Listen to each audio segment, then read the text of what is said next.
today, the retake is tomorrow. Ooh, this is powerful today. It's tomorrow at 12:30. It's only 30 minutes. It's 25 questions. Okay, so that'll happen tomorrow. And I've got the room posted somewhere, but I'll post an announcement this afternoon when I post these grades. Good? Okay. Drop day's coming up. Sort of soon. What is it, November the 1st? Was that your drop sound effect? Yes, ma'am. So drop day is November the 1st, so that means this next exam is the last one before drop day for all the classes, right? So, do y'all have any questions about that? This is what, you saw my announcement in skills yesterday, those of you who are in skills.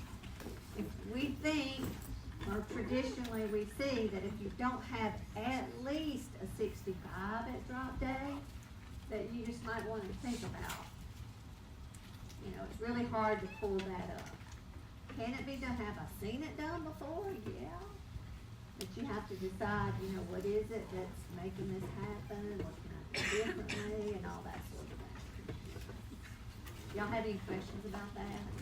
So a lot of students wonder what happens if you drop. Does anybody know, wonder that sometimes? What happens if you drop is you take this again in the spring. And you need to go see your advisor because there may be some other things you can take in the spring as well. Like, y'all aren't taking nutrition, are you? There's an online nutrition course. There's an online evidence-based practice course. There are things that you can take, and that's an advisor question. But you don't move forward to clinical until you pass, you know, these first semester classes.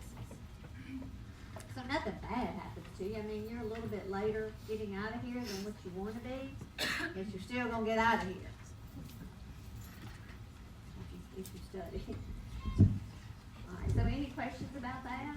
So the next test will be kind of your, I guess, benchmark to see think about what you might want to do. Okay, no questions? Did y'all go to the Jags game the other night? Oh, yeah.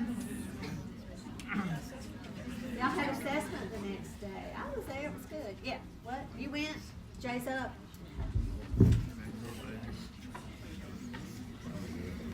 Okay, so now we're going to do part 2 of cardiac. I can't believe how low I'm having. Y'all can hear me, can't you? We're going to do part 2 of cardiac, but before we do, since you guys studied so hard over fall break, we're going to do a little bit of remembering. Okay? I hope y'all did. I hope I could give you a test today on part 1 of cardiac. In fact, no. So just remember before we get started, what is the job of the heart? What's the job? It's a pump, right? It pumps. What does it pump? How much do we have? About 5 liters. So what is cardiac output about? 5 liters, because it takes about how long for that to go around through that circuit? About a minute. So normal cardiac output is around 5 to 6 liters per minute. By the way, what is the formula for cardiac output? Heart rate times stroke volume. Very good. What is stroke volume? It's the amount of blood in milliliters that I could actually measure that is pumped out at systole, right? Okay. So what if my stroke volume is very low, like I have low blood volumes? Thinking about that formula, what's going to happen to my heart rate? It's going to increase. It's going to increase trying to make up for that low stroke volume. What's normal heart rate? 60. Are y'all ready to do a radial pulse tomorrow? And count that heart rate. Good. can't wait to see y'all. I'm helping with vital signs tomorrow. Exciting day. Alright, let me think. What else? Okay. This will help you for today if you'll do it.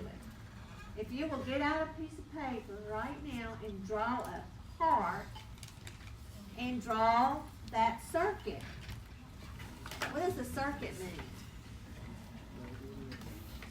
Yeah, it's like a circle, right?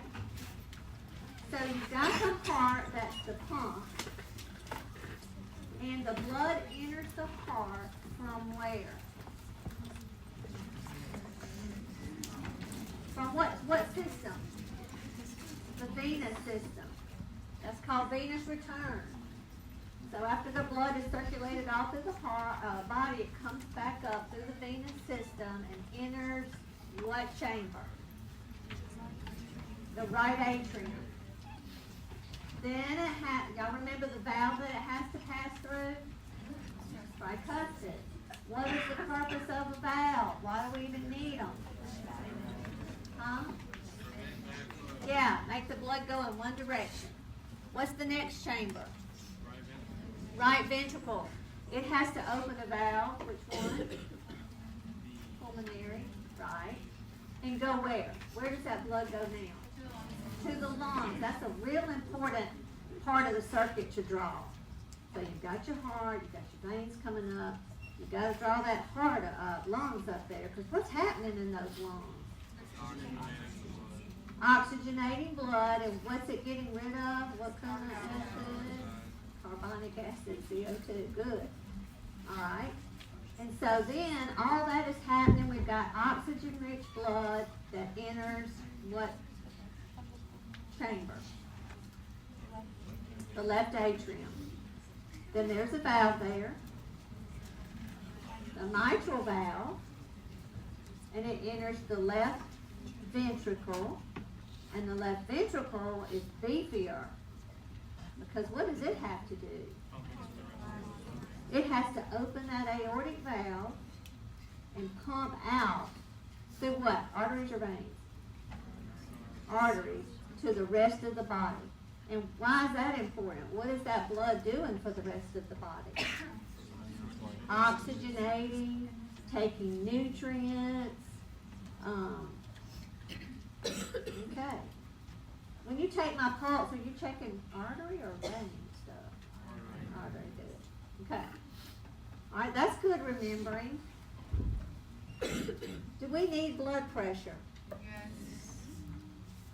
How does our body regulate blood pressure? Do y'all remember that? So if we had to pop up out of here and run, what would help us not fall out? What things in our body, in our carotid arches and aortic arch and our carotid arteries, what would sense that pressure change and help us not fall out? Baroreceptors, good. And we'd have some vasoconstriction, and that sympathetic nervous system would kick in, and we could get out of here. Y'all, that's really important, because when we start talking about heart failure, all these wonderful, good control mechanisms that our body has in place, it's really a miracle. We have to fight against them in heart failure, because it makes our heart that's already getting an F, our heart gets an F if you're in heart failure. It makes it have to work too hard. Okay, so we've got low volume or low pressure. Another system kicks in to help. Who? We got two of them, and they look like a bean. Kidneys. Yes, and they don't like that low pressure. So do y'all remember what they do? They do compensate. How? We're not talking about blood gases right now. We're talking about blood pressure. They secrete a little something, something. That starts with an R. Renin. Okay. So what does that do? What am I talking about now? I'm talking about that renin, angiotensin, aldosterone system that you better know.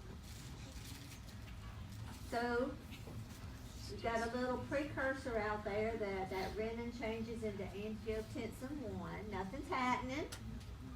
And then something happens in in the lungs mysterious. What happens? That angiotensin 1 is converted to something else. Angiotensin 2. By who? Who does that?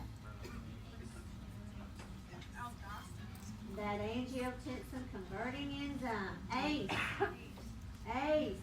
And it turns it into 2. And what? Here's the key. Here's the key right here. What does angiotensin 2 do?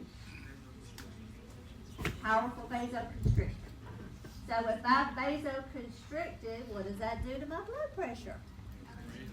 Yes. Perfect. So vasoconstriction raises your blood pressure. Okay? But the adrenal glands get involved now. And what do they do? They secrete something. Aldosterone. What does that do? It makes you hold on to something. Sodium and water. And when I'm holding on to sodium and water, is the volume in my bloodstream increasing or decreasing? Increasing. So with that increased volume, what's happening to my blood pressure? It helps me. So that is a wonderful regulatory mechanism if I'm in a mess. You know, it helps me. That vasoconstriction, that heart rate increase because of that cardiac output formula, that vasoconstriction from angiotensin 2, holding on to sodium and water from aldosterone, and then the pituitary gland joins the fun. And what does the pituitary gland do? It secretes a little something. Vasopressin, or ADH. It's the same thing. The diuretic hormone. What does that do? Yes, your anti-diuretic means pee. Horrible. You know, it's not very classy to say, but it means pee. So if I'm anti-pee, I'm holding on to volume. Y'all remember that? Okay, so we're about to fight against some of that stuff today because our heart's failing. What else did we talk about? What's normal blood pressure? Less than 120 over 80. Okay, good. I'm walking along and my legs start to hurt and cramp. Why is that happening, do you think? Not enough oxygen. I got bad circulation, don't I? What's that called? This is called intermittent claudication when my legs hurt. Why are they hurting? Probably from atherosclerosis of my lower extremities, blocking the blood flow.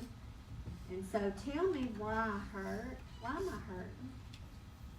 Absence of oxygen, but why am I hurting?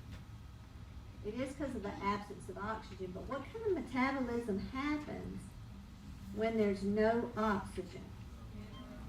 Anaerobic. What does that make? Lactic acid. That's why I'm hurting. That's why I'm hurting, y'all. So when we start talking about people in shock today, we're going to talk about that lactic acid again. One more again. Okay. What's the job of the veins? How do they keep the blood going back? What they got in them? Valve. Very good. What are some risk factors for it? What is a DVT? What's a DVT? Deep vein thrombosis. Are they bad? Why? Why?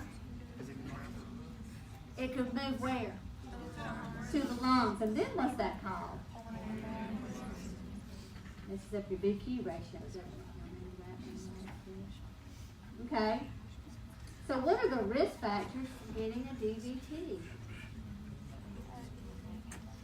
Immobility, big one. Yeah, when you yes, the hormone, the thing, hypercoagulability. So drugs like estrogen, like birth control pills, can increase the coagulability of the blood. Somebody said something else? What kind of surgery is a bad culprit? Ortho surgery. Very good. And then trauma to the vessels is another risk factor.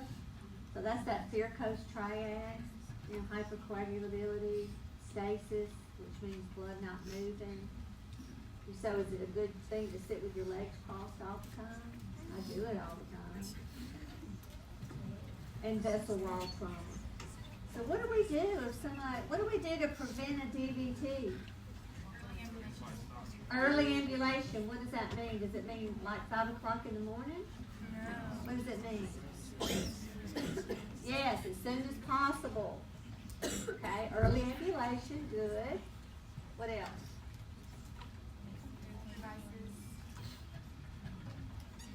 Yeah, anticoagulant type drugs. What are some examples that I saw some of y'all looking at that syringe today? Y'all looking at that little bubble on that Lovenox or enoxaparin. So we give anticoagulant. What do y'all do with that bubble? Leave it. Leave it. Chases the fluid in. Okay, so what did we say? Ambulation, anticoagulants, compression, like SCDs or TEDs. That's how we prevent it. What are the 3 E's for treating venous stuff like varicose veins? Elevate, exercise, elastic. So y'all study. All right. So let's talk about heart failure. Some of y'all are just talking about talking. Just talking. Be quiet. Your friends might be trying to listen. Okay, heart failure. Is that the same thing as cardiac arrest? Like we're calling the code and we're doing CPR? No. Heart failure is your heart is still pumping, but not good. It's getting it F. It's not doing its job, and we already know what the job is because we just said it. Delivering oxygenated blood to the tissue. If your tissue is not getting oxygenated blood, it's not going to do very well. Okay? So, do you have to know these statistics? No, but I will tell you this. Next semester, more than likely, one of your patients, or all of them, they're going to have heart failure. It's the #1 cause of admission into hospitals for people over the age of 65. And we're having more and more and more people living with like chronic heart failure because we're doing such a good job at, keeping people alive after an MI, or, we're doing lots of valve replacements. Things are happening. Drug use like cocaine and all that mess that can cause heart failure. And so we're seeing more and more of that. And so we as nurses, a big part of our job related to somebody with heart failure is education. And y'all, Paul Bryant, Bear Bryant, our patient, he needed so much education about his heart failure. I hope y'all will be thinking about him today as we're talking. Y'all know who I'm talking about? The real Bear Bryant's not with us anymore, but our Paul Bryant patient, he was heart failure exacerbation. Let's see if we can remember about him as we go along today. So we already know that. So why does heart failure involve multiple organ systems? Yeah, because if your heart ain't delivering the blood to the tissue it needs to, that tissue is going to be sick. So it can affect everything. Kidneys, it can affect the heart. Can a heart failure cause you to have a heart attack? Yeah. So it can really affect everything, every system of the body. What does progressive mean? It does, y'all, there's no cure for heart failure. How many of them have you got? One. We talked about looking at that fist and how many times it beats. The only real cure for heart failure, what do you think it might be? Get you a new heart, a transplant, okay? So it is a progressive type disease. But But you can live with it longer if we teach our patients how to manage it. And we'll be talking about that today. If we're going to talk about why it causes your lungs to get congested too. That's weird, isn't it? We're going to talk about that today. High mortality rate. Okay.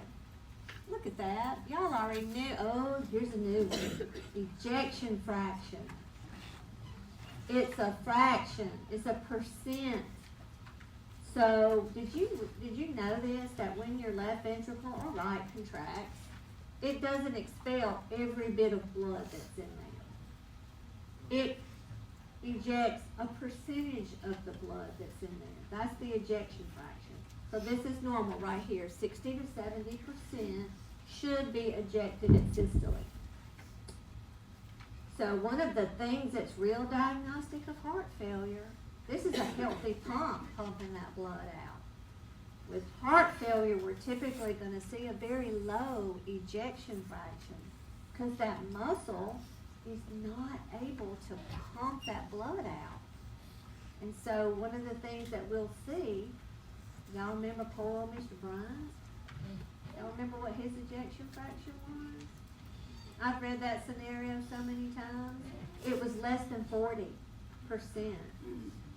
So what do you think about that? That means less than 40% of the blood that was in there was being pumped out. So that's real diagnostic of heart failure. Y'all do remember him, don't you? Just say you kind of do. Y'all got to do another care plan on him that's coming up. Same man. It's a risk care plan, though. Tell me what a risk means. Does he have the condition? Not yet. No. Is he at risk for it? Yeah. Just like every one of you sitting in here, Mike could say you were at risk for a DVT. Nobody's got it. But I see some risk factors going on. Not moving, okay?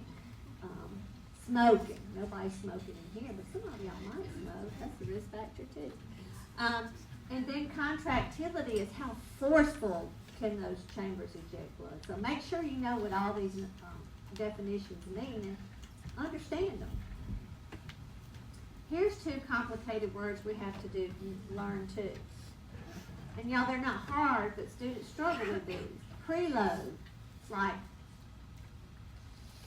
cocking a gun, or something. You're loading it up. The heart can only pump what is delivered to it. Preload is volume. It's the volume of blood that's in the chambers at systole. So what do you think happens if your preload is low? If your preload is low, if your volume is low, is your stroke volume going to be low? Yeah. Could your blood pressure be low? Yeah. So preload, this is the word you need to remember, volume, okay? Here's preload coming in. Here's the volume coming in to the right side. Preload is volume, okay? The preload from the left comes from the lungs, okay? Afterload, resistance. You can almost think of afterload as blood pressure. When that left ventricle contracts and opens that aortic valve, what if your blood pressure is 210 over 120? Is that high? So that left ventricle has got to push against a very high afterload to get the blood out. Do you think that's good? We talked about that with hypertension, didn't we? Okay, does that make sense, y'all? Afterload is resistance. Wonder if you could have high afterload in the lungs to the right side. You could. Pulmonary hypertension. Y'all talk about that? If there's hypertension on the right in the lungs, the right side of the heart is going to have to work too hard. Can you visualize that? If you drew your little circuit out, maybe you can. And so y'all remember the door pushing, business? If this is the aortic valve, and I'm the left ventricle, and if there's a whole lot of resistance on the other side of this door, and I keep pushing and pushing and pushing and working hard, what's going to happen to me? I'm going to hypertrophy, and I'm going to wear out over time. Years and years and years of this. But what if it's 120 over 80, less than 120 over 80? I'm not even working hard. That's a good thing. That's why high blood pressure is so bad. So what's the word for preload? Afterload. Afterload to the right side of the heart would be where? Look at your little circuit if you drew it like I asked you to do. Where is that resistance or afterload going to be? In the lungs. A big old giant pulmonary embolus could cause that. You know, anything going on in the lungs, okay? And then blood pressure, high blood pressure is afterload. Could atherosclerosis, arteriosclerosis cause an increased afterload? Yeah, because it's clogging up your arteries. It's going to be harder to push through there, isn't it? Remember that? Kind of. Y'all, we've already done this. We just did it from memory. Y'all. Decreased perfusion, here's that renin. The liver made this precursor, here's the lungs. Angiotensin 1 under the influence of ACE. Do y'all remember why we give ACE inhibitor drugs? Yes, we don't want that vasoconstriction to happen. Very good. Here's the adrenal gland we already discussed, holding on to sodium and water. This also causes your ventricle to remodel all this vasoconstriction. You know, like I said, I'm going to hypertrophy and I'm going to work too hard and change. And then here goes our other stuff that we talked about, ADH, etc. So that's a great little flow chart to remember your normal regulatory mechanisms. Are y'all following? This is something else. We didn't talk about this last week, did we? Okay. See this person drowning, kind of? That's what they feel like sometimes. So what our body does in response to increased blood volume, like if you're, do I have BNP up here? Yeah. BNP, B-type natriuretic peptide. Your body makes this in response to fluid overload and sodium overload. And it helps us get rid of excess sodium in water. This is a very good thing. But what happens in heart failure is because we have so much excess sodium in water, your BNP gets very, very elevated. So this is our lab right here, y'all. I might write that down. An elevated BNP, or B-type natriuretic peptide, is an indicator, a lab indicator of heart failure. And if y'all remember Mr. Bryant, I think his BNP was greater than 500, if I remember right. Can't remember exactly what his value was. So these are made like in the brain and in the atrium in response to a whole lot of volume and stretch. So this is good. This is a good thing that happens. In fact, we make a synthetic, I don't, but drug companies do, make a synthetic BNP called Natricor, you don't have to know that we give to patients sometimes who come in acute heart failure exacerbation to help get rid of all that excess sodium in water. Golly, y'all remembered all that?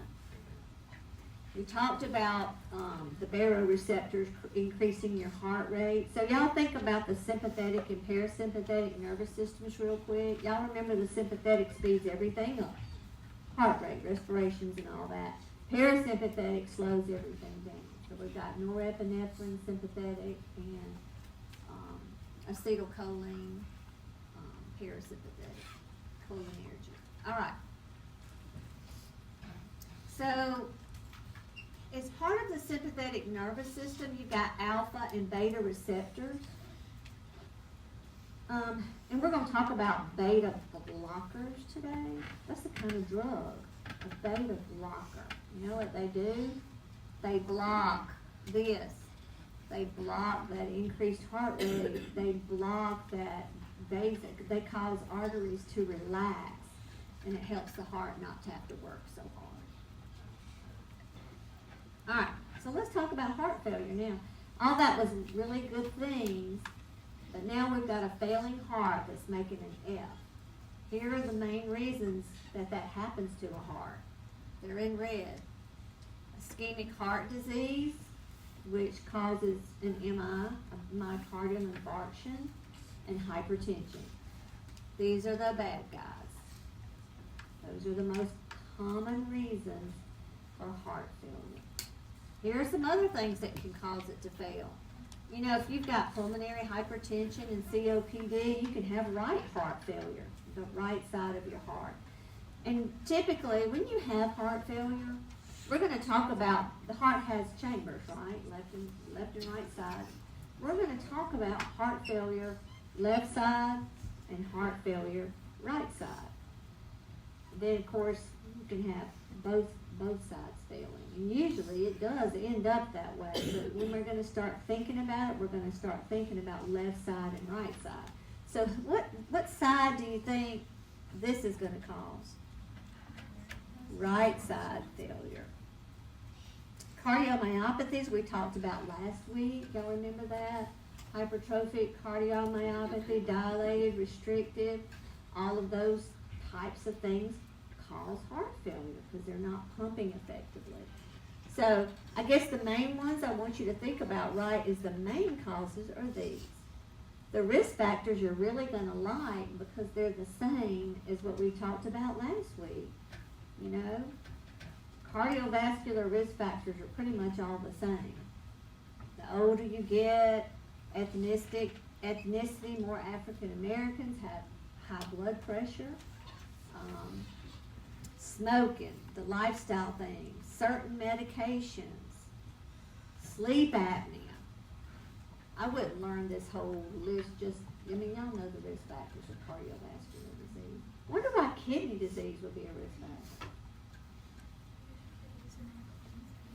Yeah, what if your kidneys don't work? Are you going to get rid of extra volume? No. Okay, so you can have acute and chronic heart failure. We're going to talk kind of mostly today about chronic people that are living in heart failure. Acute heart failure would be like every one of us right now had a big old giant left anterior descending coronary artery clog off, and we all had a huge giant heart attack. We might all be in acute cardiogenic shock heart failure if we had a huge MI. That would be acute. Chronic is, their heart is failing from years of hypertension or whatever, and now we're helping them manage their condition that their heart is in. Okay, so do y'all remember what systolic and diastolic is? What happens at systole? Contraction. What happens at diastole? So this is another further categorization of heart failure, systolic and diastolic. Systolic, think about it. It happens with contraction. So they're going to have a low ejection fraction. If they're not able to contract and push that 60 to 70% of blood out, then that is systolic dysfunction. And look at this. 15 to 20%. If my ejection fraction was 15 to 20%, I probably couldn't walk from here to here without being short of breath. I would have activity intolerance, wouldn't I? Because I wouldn't have any oxygen to sustain me or strengthen my muscles, nothing, okay? It's like almost I'm not getting hardly any blood flow. Okay, we're going to talk about this hydrostatic pressure backing up in just a second. Or do I want to talk about it now? Let's talk about it. All right. How many of y'all have been through the tunnel? Have not everybody's been through the tunnel? Okay, we're going through the tunnel. And I live here, so I drive fast through the tunnel. I'm going 60 to 70%. I'm going 60 to 70 miles an hour through the tunnel. okay? I'm normal. But say things start to get clogged up. Have y'all seen that? And everybody's going to the beach. When I go to the beach, I go at night. I leave at like 7 o'clock at night. Spend the night and I'm there the next day. Y'all don't even know that. So I'm going through the tunnel and now suddenly it's backed up. And I look behind me and what do I see? Cars backed up for miles. It's the same thing with the heart. If my blood's supposed to be going forward from the left ventricle and suddenly that left ventricle's not contracting, that blood's still there. It's going to back up.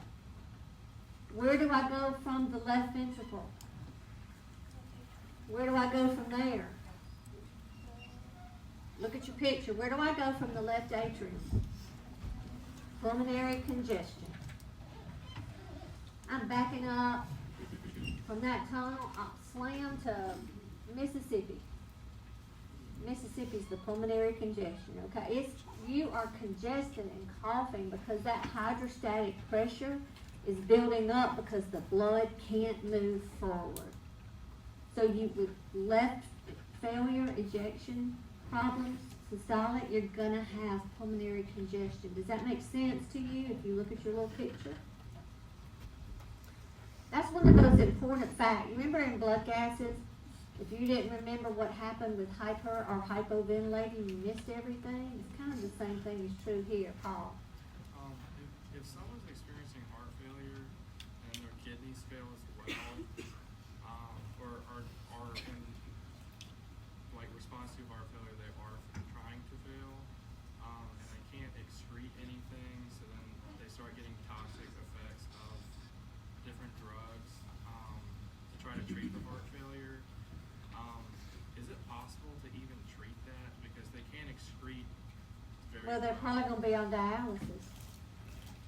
You know, a lot of people that have had chronic hypertension, they're on dialysis because they can't get rid of those toxins. Is renal next time? Whenever we talk about renal, I love to talk about all these things. I know y'all think I do. But renal has a lot to do with cardiac. Okay, so that's systolic. Heart failure with reduced ejection fraction. Diastolic, on the other hand, is relaxation. So they don't relax like they should. And that's when filling happens. So with diastolic function, the ejection fraction may be okay, but there wasn't enough in there to begin with. And that's all I'm going to say about that. Okay. Now we know all these mechanisms for regulating blood pressure. And now my heart is failing, and those compensatory mechanisms are going to kick in. Because why? My cardiac output's low. My heart is not pumping. My ejection fraction's low. And so all of these compensatory mechanisms get busy to try to help me somehow increase the blood flow to my tissues. Remember that blood pressure business? If I've got a really low cardiac output, these things are going to kick in. They're normal things, but now that I'm sad about them because I've got heart failure. So look, sympathetic nervous system. The baroreceptors kick in. I've got low cardiac output. Baroreceptors kick in. What's going to happen to my heart rate? Yes, it's going to go up. What's going to happen to my blood pressure? Yes, it's going to go up. What's that going to do to the workload of my heart? It's going to increase the workload. It's going to increase the oxygen consumption. But does a heart that's getting an F need to work harder? Can it work harder? No. So that's a mess, okay? That's not a good thing. And look, because of all this low flow, the kidneys are going to kick in and release that renin, okay? So, here we go. Increased cardiac output, increased heart rate. What's after low? Resistance. What's another word for that? Could be blood pressure. Increased blood pressure, working too hard, decreased slope volume. So what are we going to give them? A beta blocker. Remember that there are alpha and beta receptors. We're going to give them a drug called a beta blocker to keep their heart rate from increasing, to keep that vasoconstriction hopefully from happening, to decrease and calm everything down. So do y'all don't really know about beta blockers, but they end in, yes, LOL. Metoprolol, carvedilol, they end in OL or LOL. Okay, so does it make sense why we would give them a beta blocker? Y'all, a 70 heart rate is normal, isn't it? In heart failure patients, many times we try to keep their heart rate even below 70 because that might be too much work for a failing heart. So beta blockers. You do need to kind of know these medicines. You don't have to know all the names of them, but I do want you to know they end in their endings because that helps you learn. Okay. So remember that renin-angiotensin-aldosterone system? One thing it's going to do is increase preload. What's another name for preload?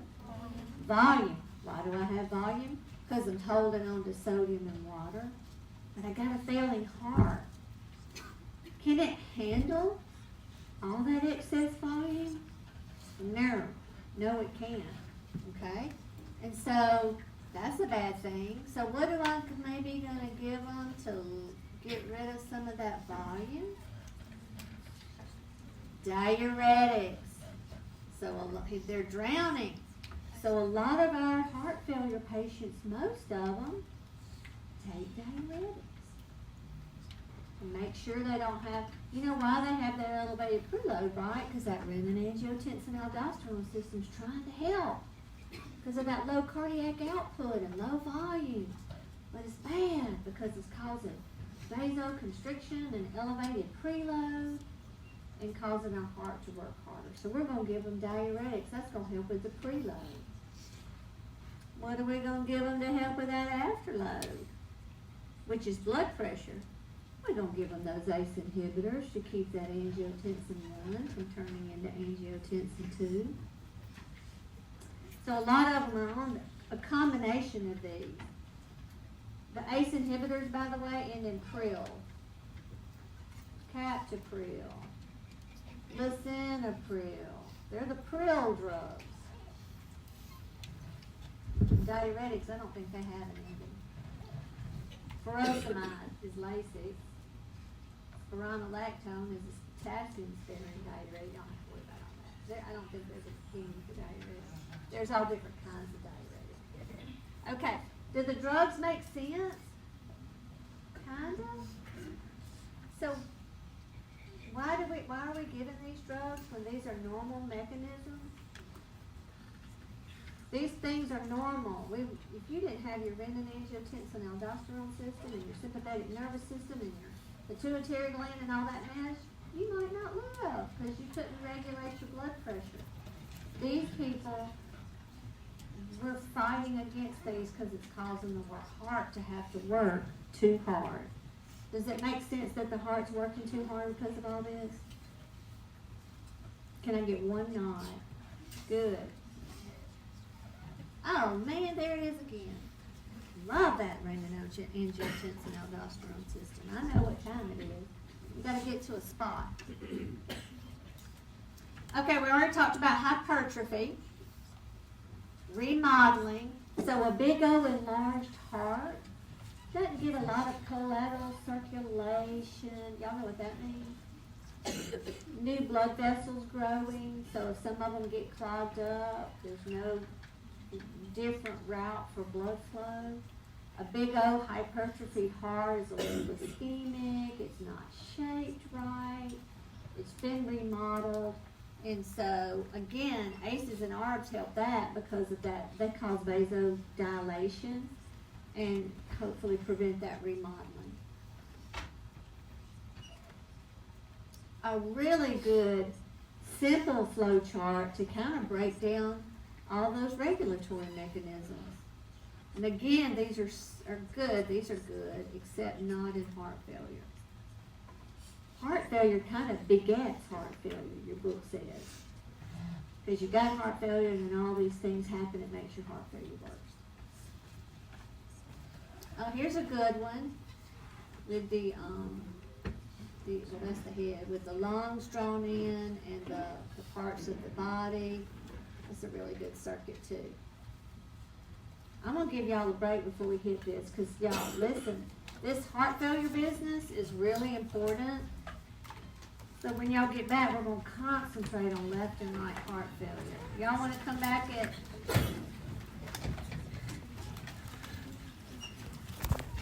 Did y'all watch...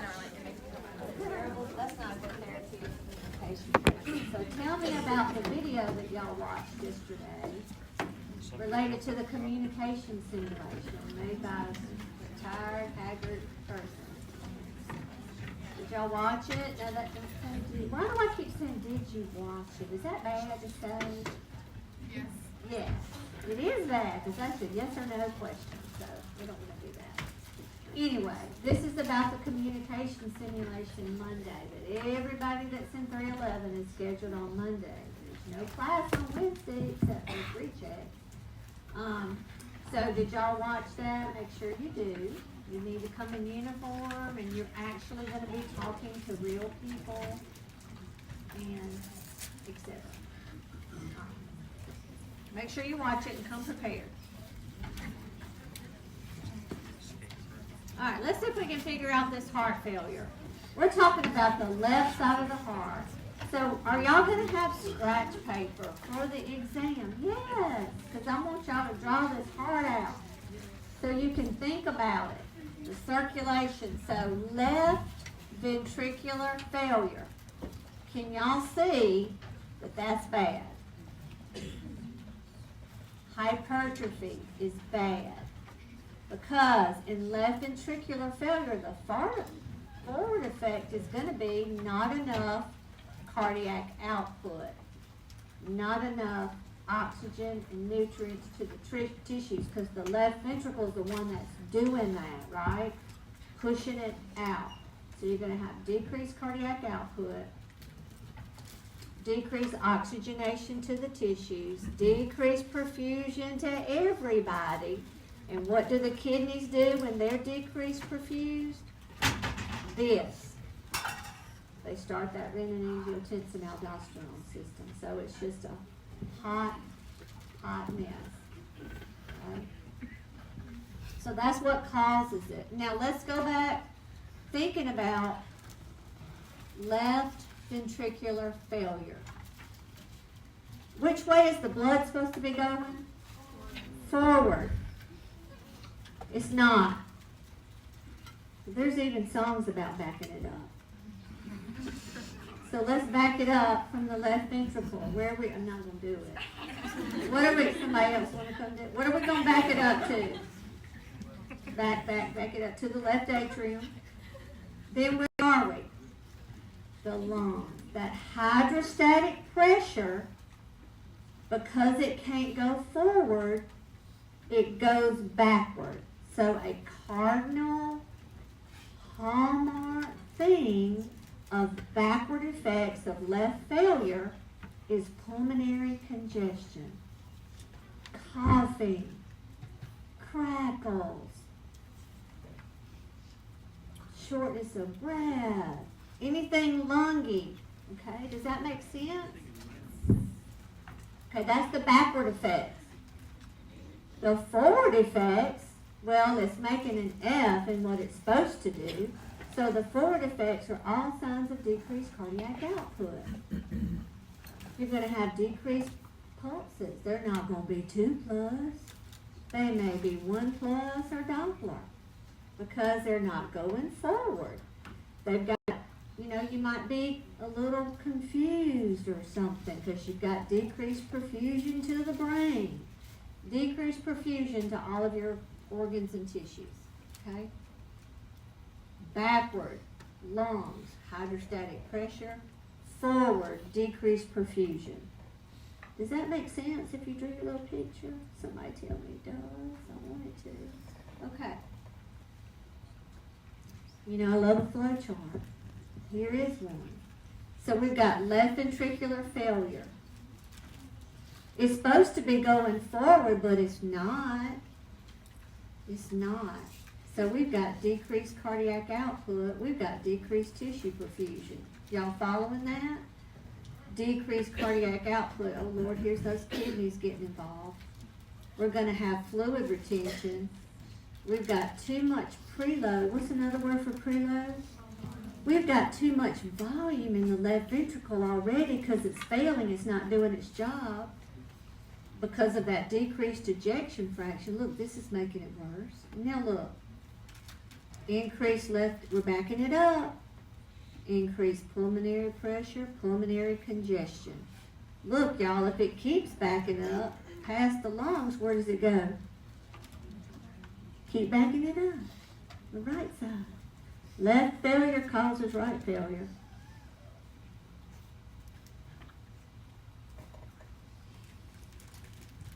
So you throw your stethoscope on that person's chest, and you hear crackles. You know what crackles are? Those poor old little alveoli trying to open up against that fluid that's in your lungs, and it sounds all crackly. And then if it's bad enough, those little pulmonary capillaries start to rupture, and it causes what's called pulmonary edema. Y'all, pulmonary edema is a medical emergency. And you know what people do when they have pulmonary edema? They start coughing. And did Dr. Wright talk about what their sputum looks like? Pink, frothy. Pink, frothy sputum is a big old deal sign of pulmonary edema. And we got to get help because they need some diuretics is what they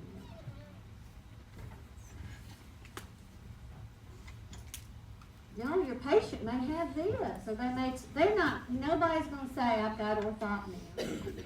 It's not orthopenia. It's orthopnea. But you're going to ask your patient how many pillows they sleep on at night. Y'all, I hear a lot of talking over here, and it's driving me a little bit nuts. All right. So how many pillows you're going to ask your patient how many pillows they sleep on at night. If they say 2, you document that as 2-pillow orthopnea. The reason these people cannot sleep flat, people with these problems can't sleep flat, is because all of that fluid that's been kind of at the bases of their lungs, when they lay down, it starts to get redistributed all throughout their lung field, and they can't. They have to sit up and redistribute all that fluid. Okay? So, orthopnea. They gotta sleep sitting up. Can't take it. Okay, let's talk about this lady. She don't look good, does she? She's in left failure. How do I know? Well, let's back it up. She's got dyspnea on exertion. She's got orthopnea. Y'all, when they come in COPD, heart failure exacerbation, they're sitting up that tall. They're sitting up, breathing so hard, coughing. They're cyanotic. What color is that? Is it blue on everybody? What color is it on dark-skinned people? It might not be blue. Could be like a dusky grayish type color. Crackles, okay? We hadn't talked about this one yet. Paroxysmal nocturnal dyspnea.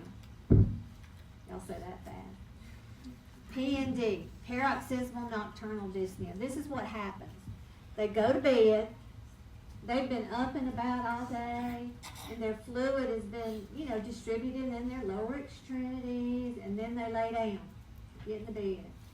And all that fluid starts to be mobilized. And they go to bed and they're asleep for maybe a few hours. And then they wake up in what they call, it's like night terrors. They cannot breathe. They wake up gasping for air. Sometimes we tell them to hang their legs off the bed, to try to real quickly redistribute that fluid. But they wake up from a dead sleep, panicking and night terrors, and can't breathe. That's PND, paroxysmal nocturnal dyspnea. Why was that a backward effect of left ventricular failure? Why was that backward? Because the blood wasn't going forward. It backs up. It backs up. Now, because the blood isn't going forward, you've got forward effects too. It's decreased cardiac output. Low out. Oh, are y'all low out? I am. That don't mean we have heart failure. We got to look at all the things. But they're tired. What does oliguria mean? Y'all know? Decreased urine output. Decreased urine output.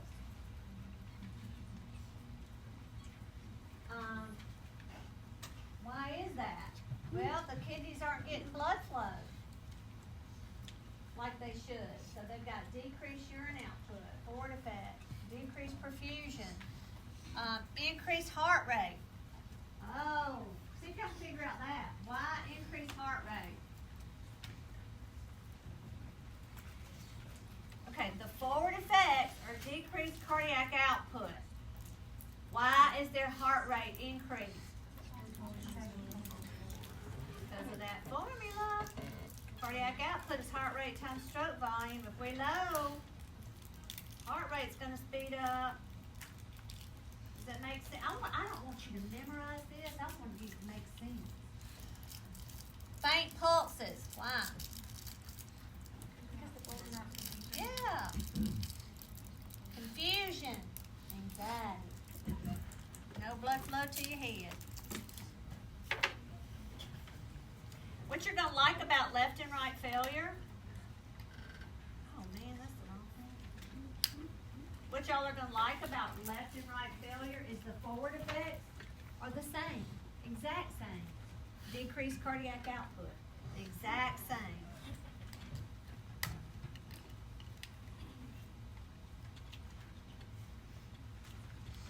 I may be putting a dead battery back in here.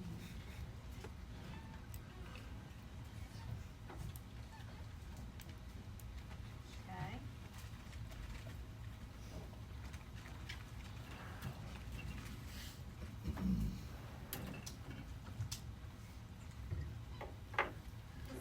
Yeah. Be meditating on that slide. Meditate on it. See if it makes sense.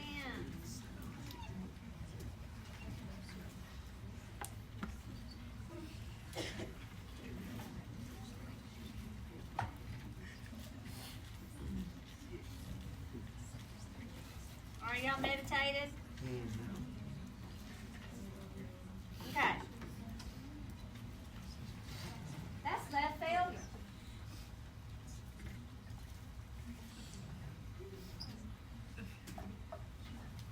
What is afterload? Okay. Backward or forward? Crackle. Of what kind of failure? Left. 1 plus pulse in my feet. Paroxysmal nocturnal dyspnea. What's the difference between forwards and backwards? Like, why is one called forwards and one called backwards? Forward, because the heart's supposed to be pushing the blood forward. If it's not, that's decreased cardiac output. Some of y'all did decreased cardiac output for your care plan. That is a hard one to do because you have to take into effect forward and backward and what's causing it and all that mess, but it's a good one, it's hard to do. I'm not oriented, a bit confused. Forward. That renin-angiotensin-aldosterone system's kicking in. What causes it to kick in? Decreased cardiac output causes it to kick in, doesn't it? So the kidneys secrete renin, so that would be forward because the kidneys aren't being perfused. Oliguria. Forward. Cough. Crackle. Cyanosis. And what causes that backward? Right, hydrostatic. It's not going forward. It's got to go somewhere. It can't go forward. That pressure's building up in that left ventricle, building up in the left atrium now because I'm backing up. Now that hydrostatic pressure is building up in the lungs. What's an emergency that happens in the lungs? Pulmonary edema. If I cough it up, what does it look like? Yes. My gosh, we're ready for a test. Okay. Right failure. Again, you can have separate, and a lot of times left is going to cause right. But now we're just talking about pure right failure. We're talking about it's usually caused by something wrong with the lungs. Because the right pumps to the lungs. So COPD, sleep apnea, what else did I say? Oh, pulmonary hypertension. That kind of stuff. Something causing backup in the lung, from the lungs, okay? It's caused by left failure too, lung disorders. So the right ventricle can't pump to the lungs. So let's back it up from the right. Well, right ventricle, back up. Right atrium, back up. Vena cava, where am I? I'm in the venous system. I'm in the venous system. Edema. Edema. Everything's going to get all swole. Hepatomegaly. Splenomegaly. Ascites. JVD. Edema. Does that make sense? Because the blood can't go forward into the right side. We haven't talked about ascites yet, have we? Have y'all know what that is? Yeah. Where you get this big old belly from portal hypertension when you've got liver problems. You can have liters and liters and liters of fluid in your peritoneal space. Okay? So right failure is everything is swollen, edema. Backward effects. The forward effects are the same. Decreased cardiac output, the same as left. And if it ain't going forward, you're not getting cardiac output. What's normal cardiac output? What's normal cardiac output?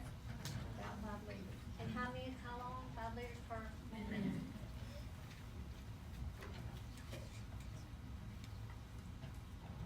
Edema. Okay.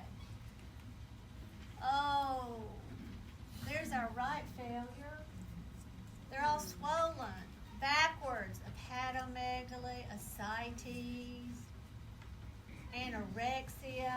Not the anorexia like nervosa. Anorexia because they've got all fluid congestion in their GI system. They're not hungry. Sub-Q edema. Y'all know what pitting edema is? That. JVD. Where do I see that? Yeah, they may even have it when they're laying down, sitting up, JVD. Okay. Edema. Y'all, right failure, edema. Yay! The forward effects are the exact same. Decreased cardiac output things. Are y'all following it? Draw your little picture. Don't you wait to study this the night before, you'll forget. Y'all promise? Flow chart. Right failure. Back it up. What is ejection fraction? If you don't know what that is and you're studying and you just read ejection fraction, that ain't good. What is it? Yes, the percentage of blood ejected at systole. What do we want it to be? 70%. Well, it's not happening. So now we've got too much what? Volume in the right ventricle. So it backs up to the right atrium, and now we got congestion everywhere. Another word for that systemic congestion is what? And it starts with an E. Edema. Edema. Forward effect, same. Same. So nurses, what's the patient going to say? What are you going to find out when you talk to them? They may say, I get short of breath, I can't sleep laying flat, I cough at night, I can't think very well, my fingers, my rings fit tight. Woo, I can't buckle my belt up. And that could be from diet, but usually, in a few days when you have weight gain, that's alarming. I take off my shoes and my socks and it looks like I've still got socks on. Those kind of things. That's what they're going to tell you. I can't get my rings off. Okay, I pee a lot and then I can't go pee. They're going to have oliguria, decreased urine output, because of decreased perfusion from decreased cardiac output, but a lot of times when they go to bed at night and all this fluid starts mobilizing, they may have what's called nocturia, where they get up and go to the bathroom 1,000 times. I've gained weight.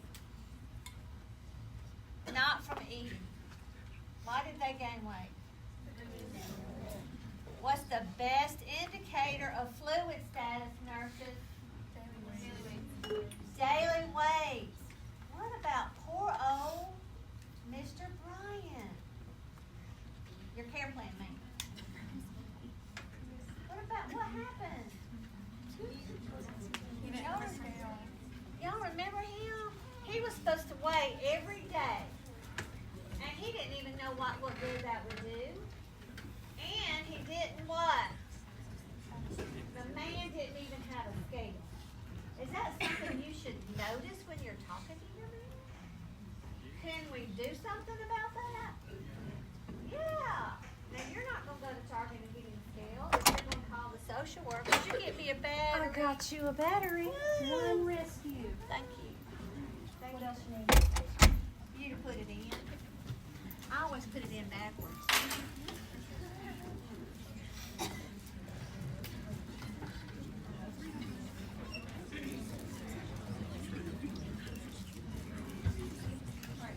She's scary in her Halloween stuff. I got it. Back in business. Awesome. Thank Glad you. to help. Back in business. What are we talking about? What your patient's gonna say? Really and truly, when you think about that patient that you get a care plan on, there were so many things that as a nurse, I gotta have you know. Because you're gonna have to, that's your care plan right there. So how am I gonna help that man? I'm gonna call social services, I'm gonna get that man a scale. And then I'm gonna teach him why that matters. And then I'm gonna tell him if you gain 2 or 3 pounds overnight, you gotta call your healthcare provider because you've gained too much weight. Something's going on. What else was wrong with that man? Y'all remember? What was he eating? He was supposed to be on a 2-gram sodium diet, and he was eating pizza and what? Takeout? What do y'all know about that? I love all that stuff, don't get me wrong, but what do you know about it? High in sodium? What is sodium going to do? Retain water. He's already in a mess from what? His heart failure?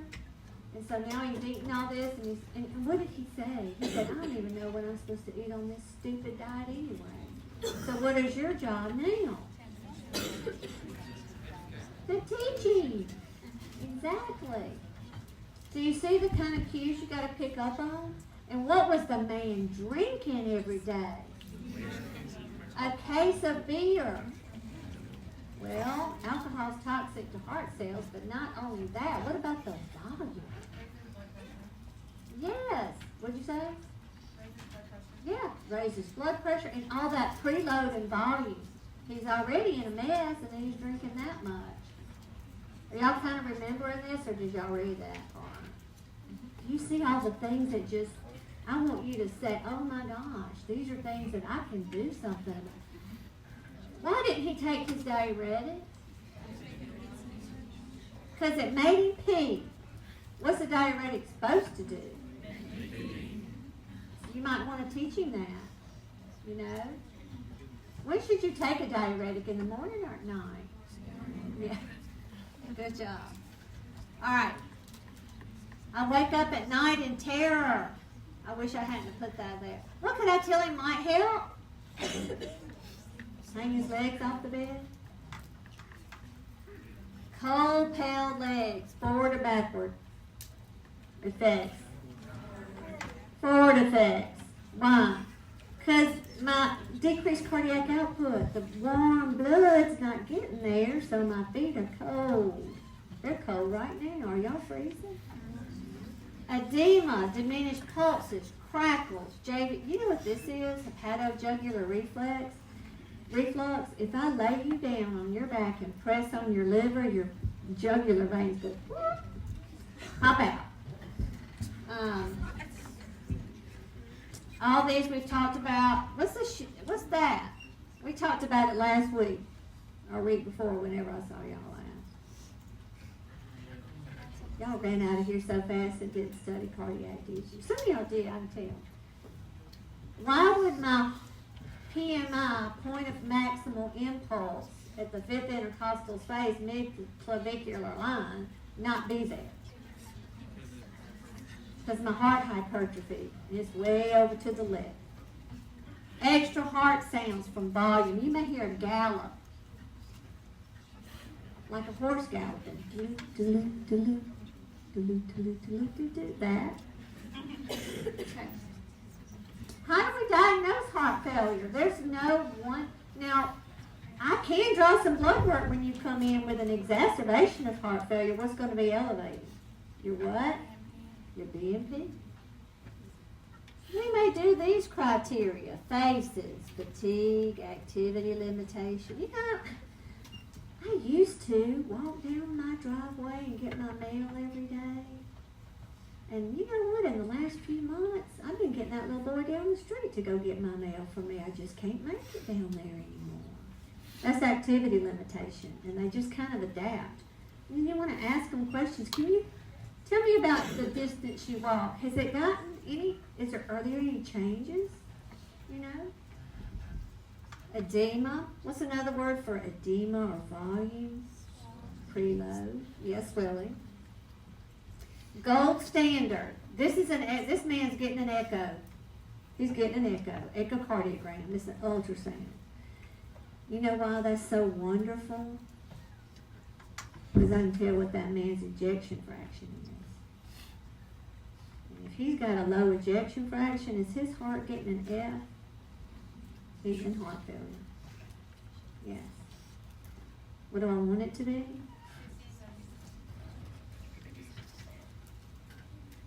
There's no prep for this. It doesn't hurt other than that stuff that they put on it, that jello-y stuff. It's cold.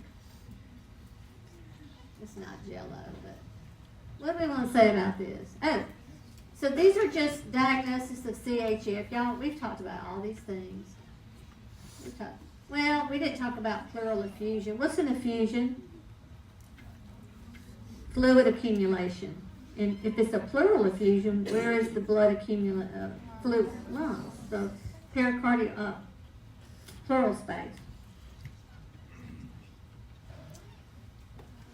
Oh, let's write a care plan. Care plans are fun, y'all. They're real. We do these in real life. So our man, he's got a daily weight. When do you weigh? If you're a daily weight, when do you weigh? First thing in the morning, same time. What you wearing? Birthday set. Limit salt, limit cholesterol and alcohol. All these things are risk factors for heart disease, and we're worried about fluid volume. And alcohol interferes with your blood pressure medicines too. Don't drink it. All right, we got to walk. Do something. Diuretics, they decrease your preload. What's another name for preload? Volume. That's why diuretics work. Oh no. Most of the diuretics, other than potassium sparing, decrease your potassium. So nurses, if your patient's on a diuretic, before you get it to him, what lab are you going to check? What's normal? What am I worried about if potassium's either high or low? What's cardiac? I'm worried about cardiac. Good. ACE inhibitors. They're going to work on that afterload and kind of preload too, because they get involved in that renin-angiotensin-aldosterone system business, okay? Y'all, with these you can get hyperkalemia. If they develop the famous ACE cough, they may be put on ARBs, which are angiotensin receptor blockers, and they end in sartan. Do the drugs make sense? So our man couldn't afford all his drugs. Did any of y'all notice that? He said, I take some of them. I get my prescription filled for some of them. I can't afford all of them. Is that a red flag for nurses? If this man don't have a scale, he's drinking, he's eating pizza, and he's whatever, all those things he was doing, he's coming right back. Once you get him discharged, you give him his diuretic, you get him fixed, he's coming right back. He's stopping at Mellow Mushroom on his way home. No, he ain't. He don't have any money. He's going to, what's that, CC's. He's going to CC's. He's going to Mellow Mushroom. Or he's going to get one of those frozen ones at Piggly Wiggly. I love Mellow Mushroom. It ain't cheap, is it? Yeah. I have a question about the last side. If they were on diuretics and the ACE inhibitors, how would that kind of affect the... It kind of balances out the potassium. Is that what you were going to ask? Yep. Sometimes it just kind of balances it out. All right. So we've already talked about beta blockers. They're going to decrease the heart rate. Now, am I going to give them if the man has a heart rate of 30? No. So I'm going to check it first. That's that pre-assessment. Y'all remember? Y'all. Pre-assessment. If your patient's getting insulin, is the pre-assessment pain? Is it blood pressure? Is it heart rate? What is it? Yes. If your patient's getting heparin, is the pre-assessment blood pressure? No, it's the clotting studies. The pre-assessment has to do, it's drug specific.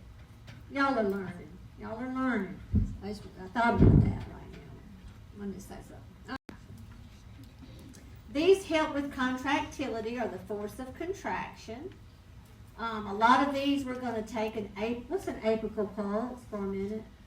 Apical pulse. Do y'all say apical? What is that? You're going to throw your stethoscope and listen for a full minute. Okay? Listen where? Yeah. We may give them a synthetic naturatic like Natracor. We may give, let's talk about nitrates. Nitrates are vessel dilators. Why is that good? Is that going to decrease the workload of the heart? Yes. Mm-hmm. Yes. So we give them nitroglycerin. Oh, me. He's taking Viagra. Do we want to ask about all patients' drugs that they're on? So is this the trade name or the generic? Which was the generic and which was the trade? This is generic, sildenafil, trade. Okay. Y'all, if they're on Viagra and we give them another vasodilator, we could bottom out their blood pressure, like shot level. So we have to know what medicines our patients are on. So nitrates, vasodilate. They may end up with a pacemaker, y'all, a cardiac assist device. I've got a balloon pump coming up later I can show y'all. Okay, you got a patient with an ejection fraction of 15%. What's going on? What kind of heart failure? Systolic. Because what happens at systole? Ejection happens. Ejection fraction, ejection happens at systole. I don't even know. Okay. Which of the following is a finding unique to left-sided failure?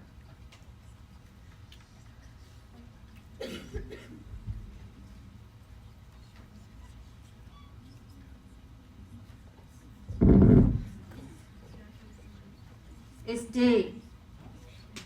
Okay, look. Right and left have the same cardiac output, forward effects. Is that a forward effect? Kidneys ain't getting any blood. Is this a forward effect? Increased heart rate because of decreased cardiac output. This is a backward effect of right side. Narrowed it down to that. Breathing stuff, left side. Did y'all miss that? What were y'all, are y'all gonna draw your little picture? Okay. Promise? Okay, we said the valves, that's all on heart failure. There's concept maps posted, I recommend them. But I don't recommend doing them all at one time. Do them when you study and learn them at that time.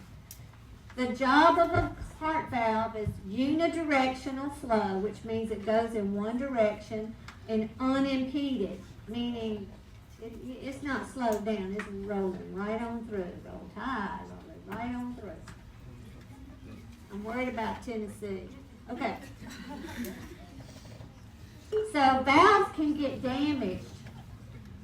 They can get damaged by a valve replacement. They can get damaged by rheumatic fever. Yes. Keeps the blood going in one direction, unidirectional flow, and unimpeded. There's no blockage. It needs to be smooth. What does it sound like if blood is not smooth going through a valve? A murmur. A murmur. Swooshy sound. Something. Okay. You got to learn these words. Two of them related to valves. Stenosis and regurgitation. Another name for regurgitation is insufficiency. Stenosis means that the valve doesn't open like it should. It's supposed to open. It won't. Or only partially. What kind of workload of the heart does that increase? I don't have it on your slide. The pressure work of the heart. It increases the pressure work of the heart. Regurgitation, on the other hand, happens when the valve doesn't close like it should. So the blood goes through, and that valve is supposed to snap behind me, but it didn't. And so blood's going to back up. And so that's going to increase the volume work of the heart. So look, this is normal. Look at there. 4 millimeters going in, 4 millimeters of mercury. That valve opened up so nicely, and it rolled right on through. Normal. Here's that stubborn valve that won't open like it should.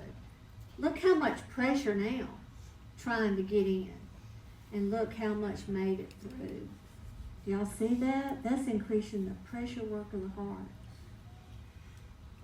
Do you think that valve diseases can cause heart failure? Absolutely. Alright, so here's all that stuff I just said. And then prolapse can happen when the valve just balloons back. Alright. Y'all, these valve diseases, we're not going to spend a lot of time on them because think about it. It's kind of like thinking about heart failure. Mitral, don't look at the slide. Mitral stenosis, where's the mitral valve? Left side of the heart. If it doesn't open, where's the pressure going to be?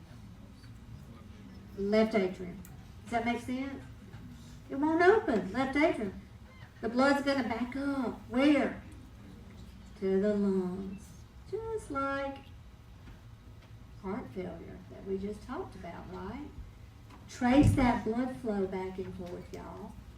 So here it is. It won't open. It can be caused by rheumatic fever, high pressure, the atrium hypertrophies. You got all these breathing things because the blood goes back to the lungs.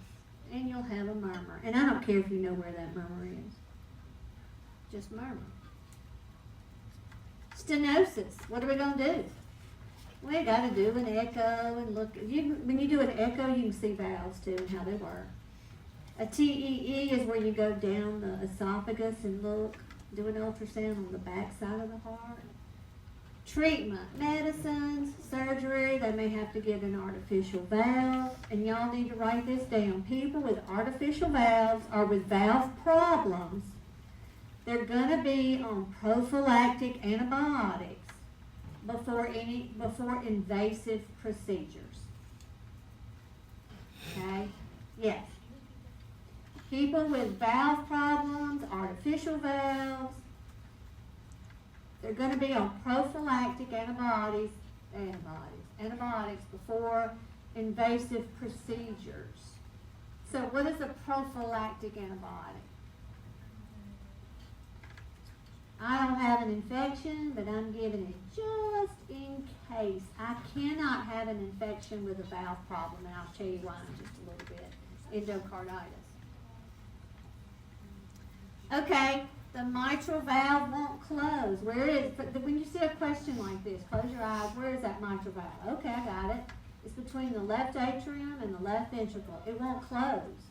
So the blood went through, it didn't close, and so blood's going to back up into the left atrium, increasing the volume work of the heart, and it's going back up into the lungs. You're going to get kind of the same thing.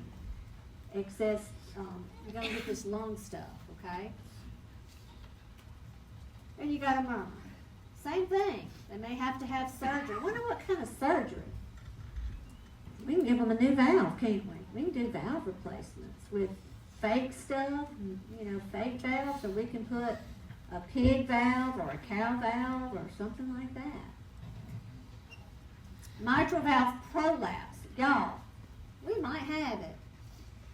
All of us may have it. We don't even know it. Because most of the time there's no symptoms. If they do get symptoms, usually it's like a little palpitations or some shortness of breath, fatigue, and that sort of thing. And there it is. The valve just kind of balloons back. So we'll see it with an echo, and they may have to have, medicines that we talked about. A lot of times you don't treat it unless they're symptomatic. All right. Where's the aortic valve? Who has to push against it? The left ventricle. Okay, it won't open. Who's going to hypertrophy?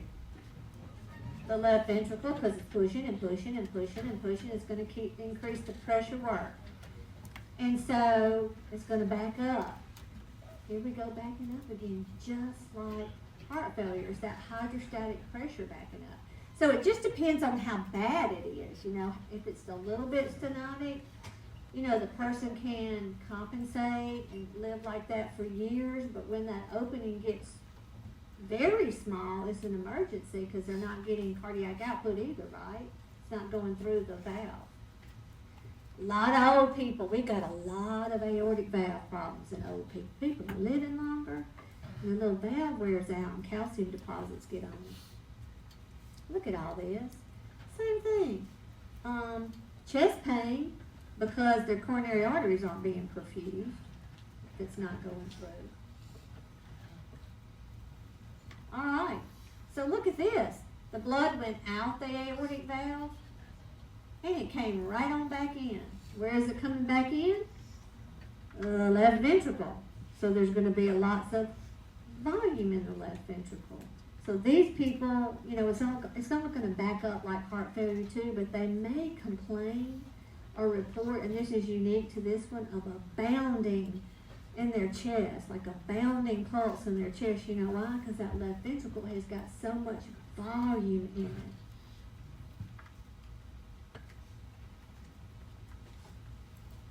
That's all we're going to say about that.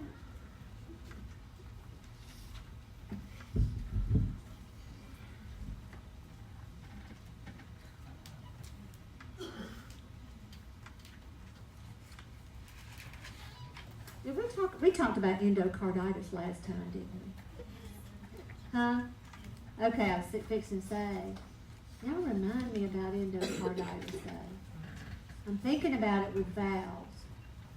The reason we did talk about it, we had to have. The reason we give prophylactic antibiotics is remember what can happen on those valves. What are those things that can form? Vegetations on the valves, and they're pockets of bacteria, blood clots can form, and it's a very serious thing. So that's why they get those prophylactic antibiotics. Y'all know what serious is? Systemic inflammatory response syndrome. Y'all already know all about inflammation. Remember all that? This is inflammation, like massive inflammation we're going to be talking about, okay? So we're going to be talking about sears, sepsis, shock, nods, all that stuff. Y'all, these people are sick. The thing about it that we need to be aware of as nurses is, typically before somebody gets to full-blown shock, there is an orderly-ish chain of events that happen to people, and we need to be on our guard watching for subtle changes and noticing things that are happening to our patients' vital signs that may look normal, but what does the trend look like? What's going on here? What were they admitted for? And then once these people do have, you know, they're diagnosed with sepsis or shock or those sort, they're going to the unit. They're going to ICU because they are very critically ill and need Q30-minute, Q1-hour monitoring of vital signs and urine output and other parameters as well. But we as nurses, we know that there are certain changes that happen, and we're going to be talking about some of those today, that you need to be recognizing in your patients, okay? Especially if they come in with certain things. So what is shock? There are all kinds of shocks, and we're going to talk about them today.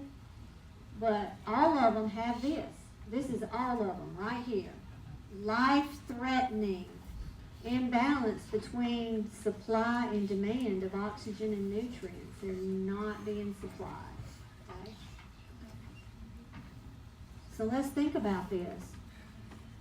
If my cells and yours don't have, yes. I was going to ask, what's the difference between toxic shock and cardiovascular shock? Toxic shock. We're not talking about toxic shock today because that's, you're talking about like with tampons and all that. I'm thinking that might be bacterial, and cardiogenic is not. And we're going to talk about cardiogenic today. Y'all know that. Y'all know that. All right. So let's talk about when your cells don't get oxygen and nutrition, what do? They die. Before they die, that anaerobic metabolism kicks in, and then they do begin to die. You've got lactic acid buildup, etc. Y'all, we already know these principles, don't we? So we're going to have cellular hypoxia, organ damage, and death. And we're going to talk about the different types of shock, but they all have the body's inability to meet the needs. Okay, these stages, remember I said it kind of follows a pattern that we need to notice. So initially in shock, you're going to have a sudden drop in tissue perfusion. A lot of times we say they're experiencing hypotension. And a lot of times the systolic blood pressure is going to be lower than 90. Lower than 90. Most of the time. People can still go into shock. Say, for example, if you have a hypertensive patient that always runs 160 over 70, they may have shocky-like symptoms when their blood pressure's 100 over 70, which would be kind of normalish to us. But that's what you need to notice. Hey, he's been running 160s, 170s, and now he's running at 100. People that have had sustained hypertension, they can't handle a drop in blood pressure and they can experience shock. But typically, we're talking about a systolic pressure less than 9. So when that happens, y'all look, initial shock. Does this not look familiar to you? Decrease in tissue perfusion. Who kicks in? Sympathetic nervous system. What do you think is going to start happening in the initial phases of shock?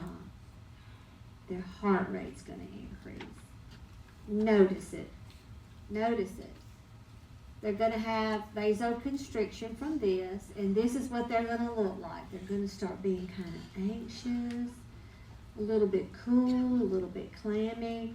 Really, intervention needs to happen here. If it doesn't, it's going to go into what we call progressive shock. They're probably not going to survive if we don't get cracking here. Because look what happens. If all the blood that's available with oxygen in it is going to be reserved for these two guys, because they're the top of the totem pole, right? The brain and the heart. So guess who doesn't get much? Ooh, yikes. Uh-oh. Woo, and that. They're not getting what they need, so they're going to start to get in trouble. Yes? It's reserved for the brain and the heart. So all these other ones are not going to be getting the blood flow they need in progressive shock. And so this is what begins to happen. Y'all know what that stands for? Multi-organ dysfunction syndrome. That's really bad stage of shock. But then when it gets refractory, it's pretty much irreversible. They're not going to respond to our treatment. Widespread hypoxia, extensive anaerobic metabolism with lactic acidosis, and death. Some people have described shock as a momentary pause in the act of dying. I think there's a high mortality rate with shock. Woo, woo. Okay, y'all, I'm not even going to read. This is simple for y'all. Because this is hypotension, and this is all that stuff that we've already been talking about. This is why the person looks like they do when they're in shock, because all these compensatory mechanisms are kicking in. Here's all the responses that happen when somebody begins to go into shock. Okay, the inflammatory response. Y'all kind of know about that one. When cells start to die, remember we talked about necrosis and apoptosis and all that mess at the day one? When cells start to die, they spill their contents out in the bloodstream. So cells are dying.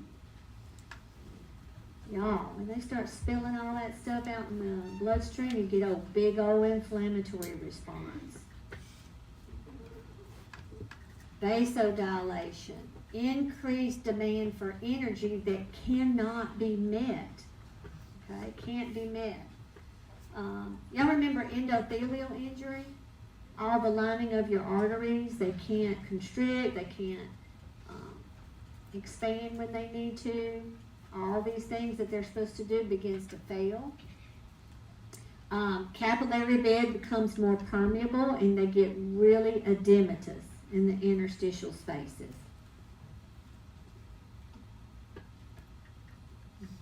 Okay, I'll talk about that in a minute. All right, lactic acidosis. So if you don't have oxygen, you're going to make lactic acid, aren't you? Because you're going to start going into anaerobic metabolism. You only make 2 ATPs, remember that? And that pyruvate is turned into lactic acid. So, hey, y'all, one of the lab draws that we do, we draw a lactic acid level, okay? It's going to be elevated if they don't have any oxygen delivery to the tissues. So we've got that. The liver, remember we said the liver's not going to get the blood flow, so it can't do its job. Toxins are going to happen. Kidneys, Paul, are going to begin to fail, and you're going to have waste product of kidneys, and it's going to affect every single system. GI. Okay. You know, we have bacteria that lives in our GI system. Normal flora. Well, the barrier that keeps the normal flora where they're supposed to be breaks down in shock. And so people begin to get these horrible infections from bacteria that used to be normal. Pancreas can't make enough insulin. So these people have high blood sugar. They have high blood sugar. In fact, they're usually on an insulin drip, an IV insulin drip, with hourly blood sugar checks because they're not making enough insulin. Capillary permeability again, and you can sequester fluid out into that peritoneal space. Hormones are released. Epinephrine, what's going to happen? Heart rate, vasoconstriction, cortisol. Both of these hormones inhibit the effective insulin. Again, you're going to have high blood sugar. And you can't fight infection when your blood sugar's high. The coagulation system is initiated. So we're worried about all these microthrombi that lodge in capillaries and inhibit blood flow when you have necrosis. So the best thing you can do related to shock is prevent it. So in the ICU and everywhere really, but in ICU people are extremely vulnerable. People in the hospital are in general. So what kind of shock could I probably prevent by washing my hands, doing trach care with sterile technique, inserting a urinary catheter with sterile technique? I would be preventing septic shock. You know, if they're having hypovolemic shock, I'm giving them fluids. We want to try to notice things before they get to that progressive and even refractory period. We already talked about that. It's just another flow chart. Okay, here's what somebody's going to look like when they're beginning to have some early signs, okay? Respiratory rate increased, heart rate increased. And you would look at your flow chart. These could be within normal parameters, maybe not. But your patient may not look in terrible distress, but we've got some vital sign changes going on. When they start having an altered level of consciousness, though, we need to be concerned. Heart rate up, blood pressure down. Dilated pupils, that's from the epinephrine, hypotension. All of these, this is going to be cool and clammy, because what are we saving blood flow for? So all this is going to be maybe blue or cold and clammy, no urine output. All right, we're going to talk about these kinds of shock. The first one we're going to talk about is septic shock, and we're going to walk through the progression that could lead to that, sears, to sepsis, to septic shock. So sears is what we've kind of talked about pretty much already, that systemic, overwhelming inflammatory response to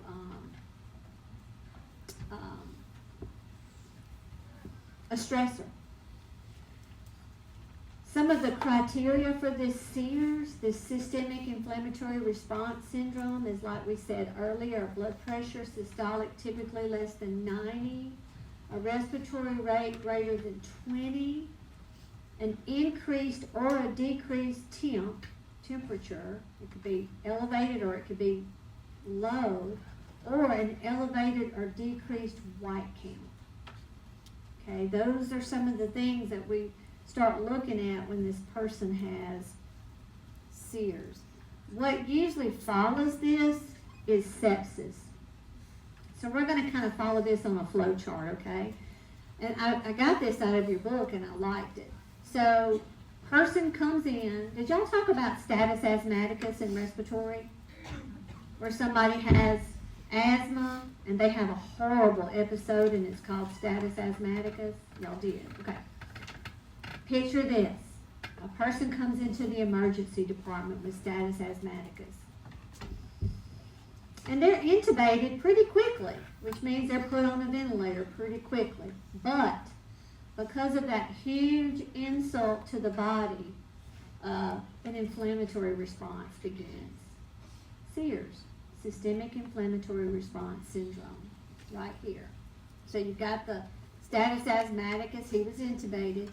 SIRS happened, and now what happens is you can either begin to recover, you can die, or you can,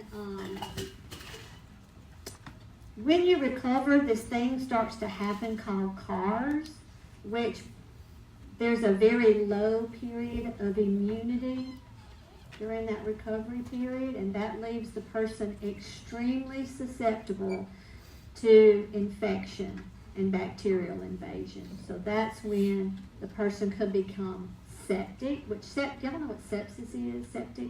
It means they've got an overwhelming infection or a bloodstream infection.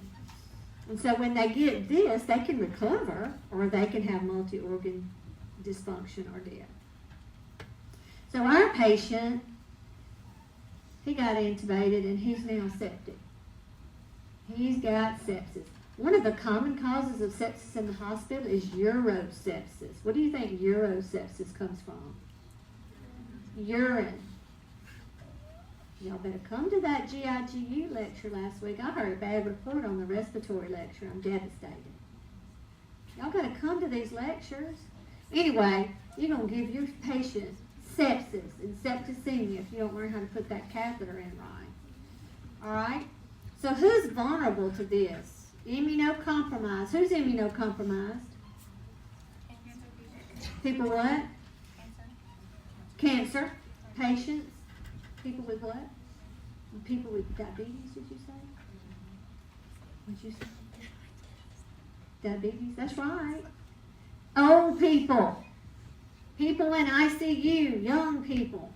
So this overwhelms the immune system. Here's the criteria for sepsis. Their mental status changes. They've got hypoxemia. What does hypoxemia mean? Low blood oxygen. Elevated lactate. Remember I said we were going to draw a lactate level? It's starting to increase.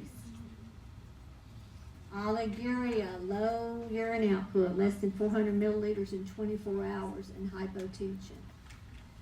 They didn't get any better. Our patient didn't get any better, and now they're in septic shock. Oh, this is a bad one. So they've got severe sepsis. They've got, from all the bacteria in the bloodstream, this is a key feature. Okay, this is a key feature for this type of shock. Massive vasodilation. So if I'm massively vasodilated, what do you think my blood pressure is going to be? Very low. Y'all, with this kind of shock, we are blowing fluids in them. And I don't mean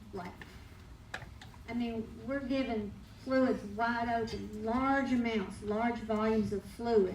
Even though they may look like the Michelin Man, you know what I'm talking about, the little tire man that's all huge and bloated.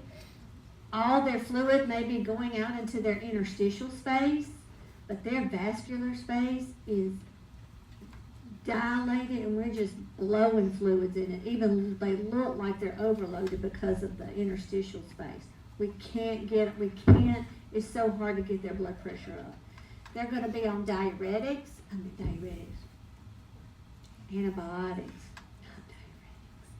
antibiotics, okay? So you've got the organisms in the bloodstream. Y'all, see what I've got big, bolded? Vasodilation, little microclots happen.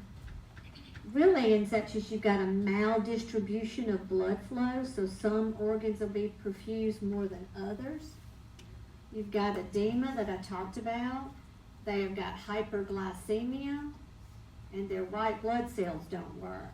Y'all write this down and circle it and draw a star by it. This one has a warm phase, which what did we say? They said that, didn't we say that the skin might be cyanotic and all that stuff with shocks? Sepsis tends to have a warm phase. Everything kind of speeds up with that massive vasodilation. Initially, their extremities may be pink and warm. That's kind of unique to a distributive shock like sepsis. Y'all can read these. Warm extremities early. Y'all write that down. Low blood pressure. We're going to give them antibiotics. We're going to have them on IV insulin. They're going to be on a ventilator. What is an isotonic fluid example? 0.9. 0.9. What else? Ringer's lactate. Y'all know how to figure mean arterial pressure? So look at their pressure. We can't hardly keep it up, but they may look bloated and huge because where's the fluid? In the interstitial space. So we're going to give them, we're putting them on pressors, vasoconstrictors because they're so vasodilated, but this is hard to treat. And we're going to give them stuff to help increase their contractility. So I'd make a chart on these key features. Cardiogenic shock. I have had a huge MI. Or you did. Or we've got cardiomyopathy. Or we've got tamponade. Y'all remember tamponade? Something going on with the heart. A tachy or a bradyarrhythmia. Tachy means fast heart rate. Brady means slow heart rate. Here's the thing. Severe hypotension, but our fluid volume is fine. You know why we have hypotension? Heart ain't working. It's not pumping. Your pump's not working. This is acute heart failure, y'all. Acute cardiogenic shock. Okay? So does it look like heart failure? Let's look. Left ventricular filling pressure is high. Goes back into the lungs. We've got pulmonary edema. The renin-angiotensin-aldosterone system kicks in, increasing your afterload. Y'all, this is so hard to treat because what do you do? I mean, if you've had a huge MI, what do you do? Very hard to treat. Okay? So they're going to have an increased heart rate, decreased cardiac output, low urine output, cyanosis, y'all, this looks like heart failure because it is, okay? What are we going to do? We're going to try to restore their coronary perfusion somehow. Certainly going to give them oxygen. I'll show y'all this. I've got a balloon pump coming up, I think. Nitroglycerin if their blood pressure's okay. Have y'all ever heard of a balloon pump? You won't see this unless you work in ICU, okay? But this is a catheter that's inserted up the femoral artery into the aorta. And this is cool. So during diastole, which is what? Relaxation. This thing blows up during relaxation. Okay? I mean, it deflates. Hang on. Yes. So what happens is during systole, the balloon deflates and lets the blood go through. During diastole, it inflates and it pushes blood backwards into the coronary arteries so they will get blood flow. This is a scary thing because it can get dislodged, but that's how one way we can treat acute cardiogenic shock.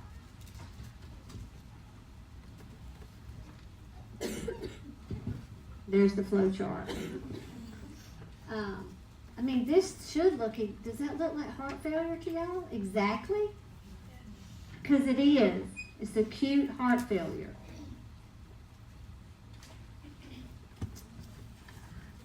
Okay. Septic shock was caused by what? Bacteria. Bacteria. It could be other things. Bacteria is inflammatory response. They are vasodilated or constricted. Massively vasodilated. And they have something weird. They have what? A warm, pink and warm phase. Yeah. Who's vulnerable? Old people, ICU people, chemo people, all that. And we're going to treat it with antibiotics and specialists, all kinds of stuff. Everybody's in there fighting over what to do. All right. Cardiogenic shocks caused by a big old MI. Do they have plenty of volume on board? They do. You got to work on that heart muscle. With septic shock, they're vasodilated. We're blowing fluids in them, right? And vasoconstrictors, trying to give them vasoconstrictors. Do you want to give cardiogenic shock a lot of vasoconstrictors? What's it going to do to the workload of the heart? We're going to try to give them nitrate. Okay, obstructive shock. Something is obstructing my heart from pumping. Tamponade can be a kind of obstructive shock as well. Attention pneumothorax. Do y'all remember that on the last test? Y'all had a picture of a little man and his, do y'all remember the little man and his trachea was deviated out of midline? That man had a tension pneumothorax. Y'all remember him? Okay. So for whatever reason, it's not pumping like it should. So what we have to do, y'all, is fix it. Fix the cause. He probably needs a chest tube. Fix the embolism. Fix whatever we need to fix. Y'all remember why this works? So you got stabbed. Or either you had some kind of bleb that blew out. And so you got air coming in when you breathe in. But when you breathe out, that little flap closes. Can you see the pressure building and building and building until you get that tracheal shift? Woo, and your heart can't. That's obstructive shock. I got to put a chest tube in this person to relieve that pressure. Fix it. Gonna fix it. Hypovolemic shock. Make you a table with all these, really. Hypovolemic. What is it? Volemic. What's happening? I got low volume. Probably from hemorrhage. Could I vomit and have diarrhea so much that I lost all my volume? Hopefully it don't get that far.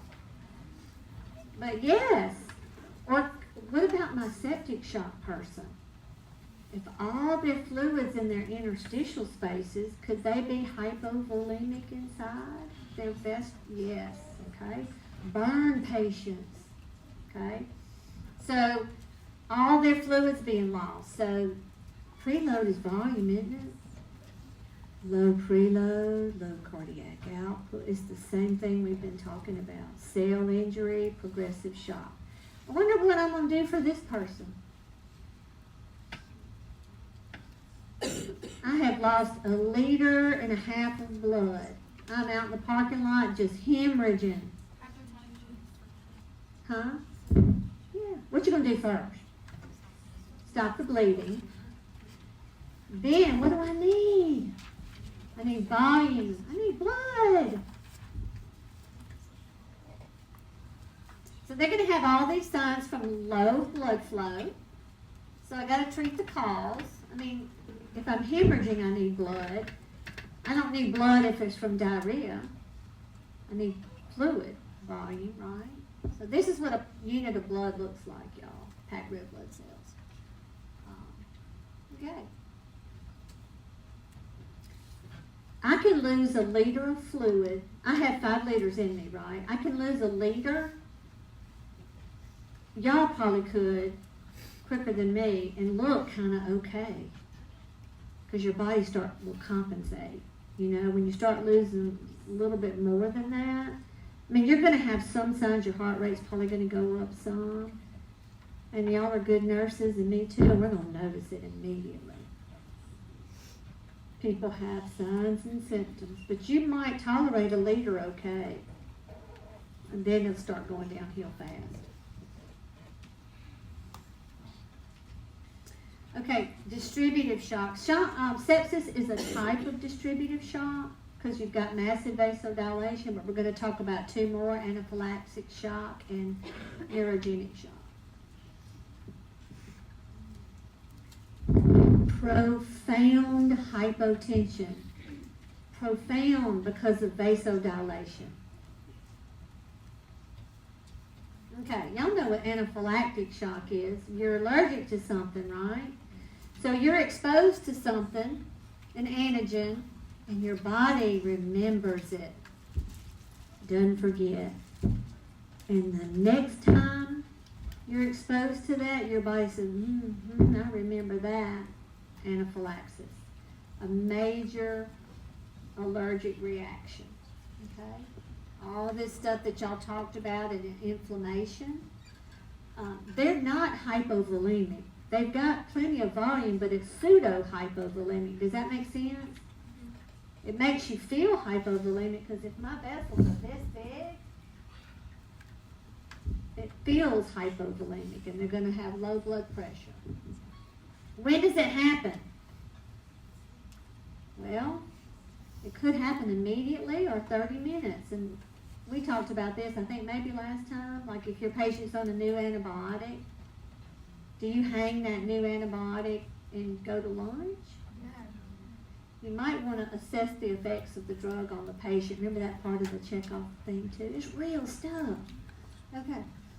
So initially they're going to get a little squirrely. Heart rate's going to go up, and then here's the bad stuff. I would have this on my chart for anaphylactic shock. Now you'd have to know what these two little things mean. What do they mean? If you didn't know, would you look it up? What's that? Urticaria. You know what it is? Hives. Hives. You know what pruritus is? Itching. They got hives and they're itching. Uh-oh. What would you do?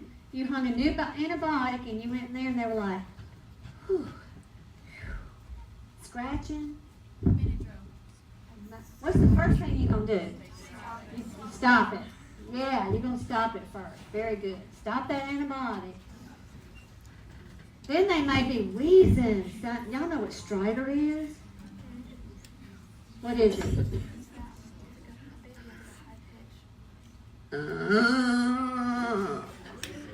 That's stridor. You better be running. Or no, you don't run. You stay with your patient and you get somebody. Because their airway's almost gone. I scared some of y'all because you weren't paying attention. You should be scared of stridor. Okay? So what are we going to do? Turn off that antibiotic. We're going to make sure they got an airway. We're going to give them their epinephrine. Or if they have their own. Some of y'all might carry EpiPens. They got to have it. Antihistamine, saline. Teach patient, oh, here's the culprits. Peanuts. They seem so innocent. Like when I was little, we always took peanut butter sandwiches to school and all that, but now it's like you have to be careful with peanuts, right? Everybody's allergic to them. It's so sad when people are allergic to shellfish. They have to go to a restaurant and say, I know you've got fried chicken and that's what I want, but did you fry that with the same grease as you fried that shrimp in? Are y'all ever on an airplane and they say, I'm sorry, we won't be serving peanuts today? Somebody's got a peanut allergy. Don't ever tell who it is, though. Wasps, ants, animals, all these things. Penicillin in the hospital. This is a beta-lactam type medication. Penicillin, cephalosporins are some of the big antibiotics that cause anaphylaxis. Woo! Are y'all worried about that airway? Angioedema. I'm worried. Okay. Neurogenic shock. This happens, y'all, this is a neuro thing. Like it could happen after a brain injury or a spinal cord injury, and your sympathetic pathways are messed up. What does your sympathetic nervous system do? Vasoconstriction and elevates your heart rate. This is almost, that's kind of messed up. And so these people have massive vasodilation. Why? Because their sympathetic pathway is messed up. This can be transient, meaning it's not permanent. If it's from brain injury, it could be life-threatening. Sometimes, like after a spinal cord injury, you have to wait several days or weeks to find out. Anyway, it's a neuro thing because your sympathetic response is messed up. Got that part? Baroreceptors can't happen, can they? Oh, here's a lie I told y'all. Look, I said all these shocks have what? Increased heart rate initially. Not this one, you know why? They don't have that sympathetic nervous system pathway. They're going to have bradycardia because they're solely parasympathetic. Does that make sense? So that's different. I like to know that different stuff. So they've got hypotension too because of massive vasodilation. So it just depends on how bad it is. I mean, they may be on pressors or vasoconstrictive drugs, or it may be just that we have to elevate their legs, get them really slow position changes. Y'all, this is the drug of choice for bradycardia. Atropine, I'm going to have it close by where I can get to it. That's the drug of choice for bradycardia, atropine. And we're going to stabilize that spinal cord injury and all that. I'm not fixing to go through this. The only thing I want y'all to remember, though, is, this kind of highlights some of the, look at this septic shock. They might be, talks about the warm and cool and all that stuff. So where are these people going to be? Where are we moving these people to as fast as our little legs can carry us? We're heading these folks to ICU, okay? For monitoring. We can monitor all kinds of stuff more. We can measure cardiac output in the ICU. We can measure venous O2 saturation, all kinds of stuff. We're going to get blood gases, and we're going to put them on a ventilator. Y'all, how much, when your blood circulates around, arteries have rich blood, and they get back around through the venous system, you know how much is used up? About 25%. An SVO2 is usually about 75%. That means that when everything went around, your tissues took about 25% and they were good to go. In certain kinds of shock, like septic, the SVO2 may be really, really high because the blood flow is not distributed well and the tissues didn't get any oxygen.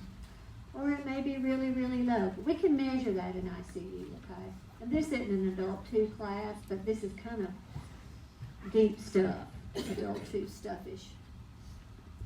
We can hemodynamically monitor them with this. This is called a Swan-Ganz catheter, and it's inserted.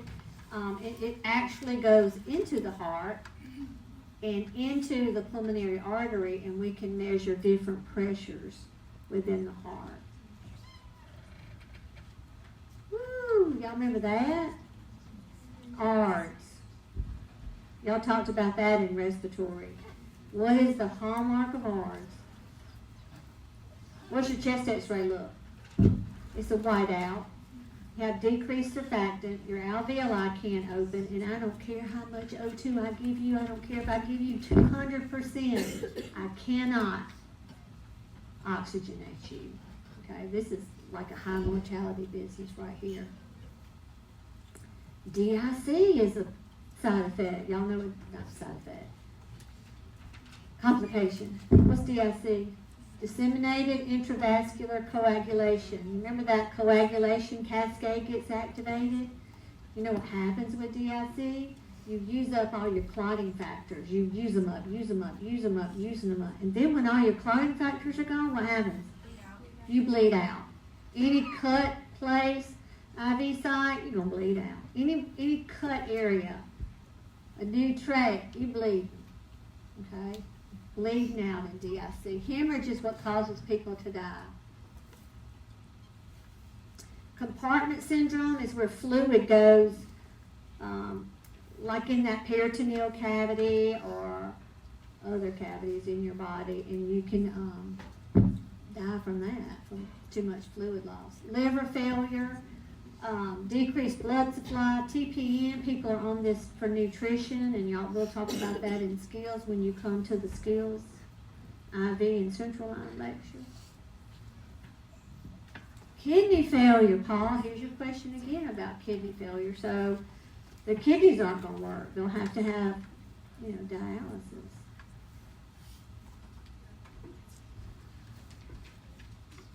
And then multi-organ dysfunction syndrome. The more systems that are affected, the more likelihood that you're going to die. Okay? It only takes about 20 minutes of decreased perfusion to the kidneys for them to start getting in trouble. Not much. Couple of little questions for y'all. I think I started losing you to the end because you've stayed up all night studying and taking blood pressures and heart rates. What's the answer to this? Left failure is characterized by A. Did y'all get it? Oh, you got to know your anatomy to get this one. Now, what good is it going to do you to pack up and get out 10 seconds earlier than the rest of us? Hang on. Hypertrophy of the right ventricle is a compensatory response to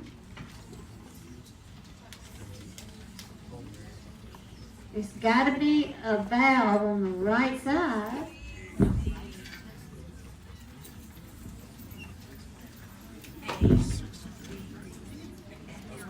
Right ventricle. Where does the right ventricle pump to?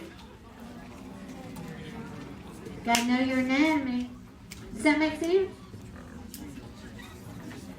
Common denominator in all heart failure, right and left.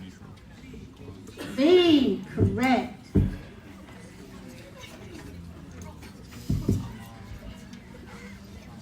These compensatory mechanisms are activated in attempt to do what?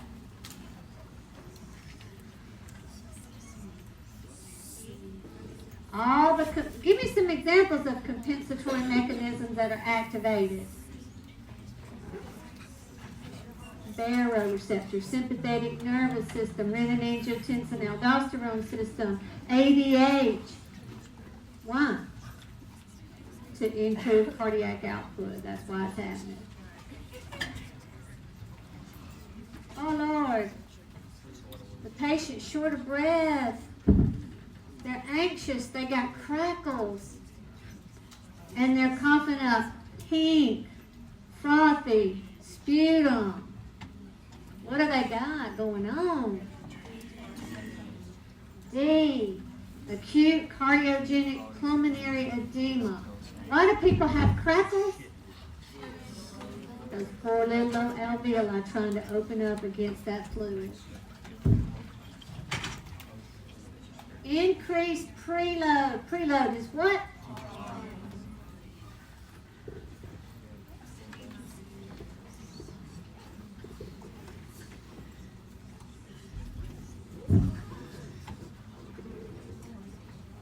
Who wants to go out on a limb? Edema. Edema. Volume. Increased preload. Our right heart failure. What do they got? Hepatomegaly, splenomegaly, pitting edema. JVD. All that's from elevated preload or volume.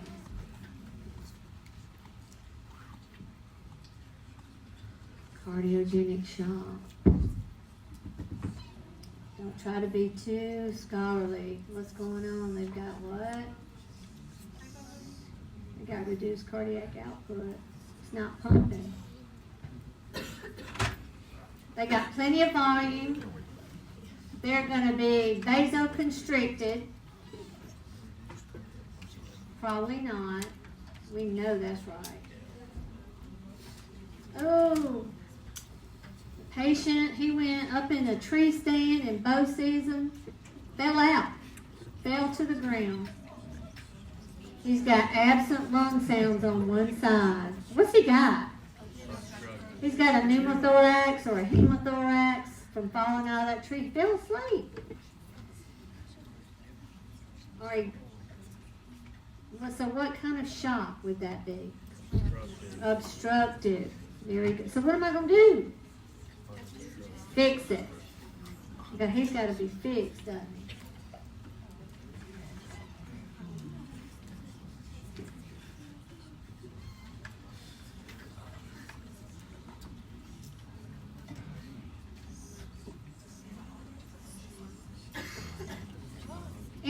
Let's change it to in the hospital. Antibiotics. We didn't talk about perfume. Majority of cases, I mean, not really. You know what? I've given so much blood in my life. I never had a blood transfusion reaction. Have a patient have one. Never. But it happens. Don't get me wrong. But I guess I was fortunate. And I've never had an yeah, if it was. But this is the majority of cases. Yeah, if it's incompatible, they don't have it.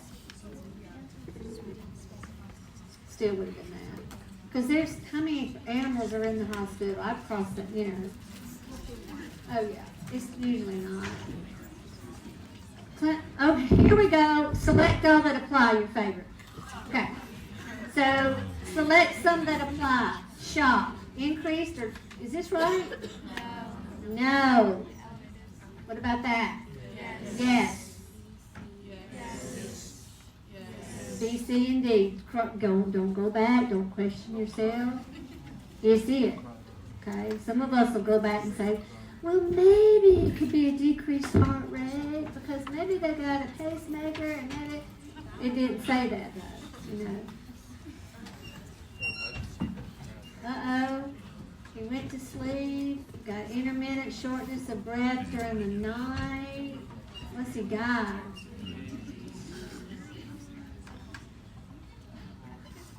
What's he got?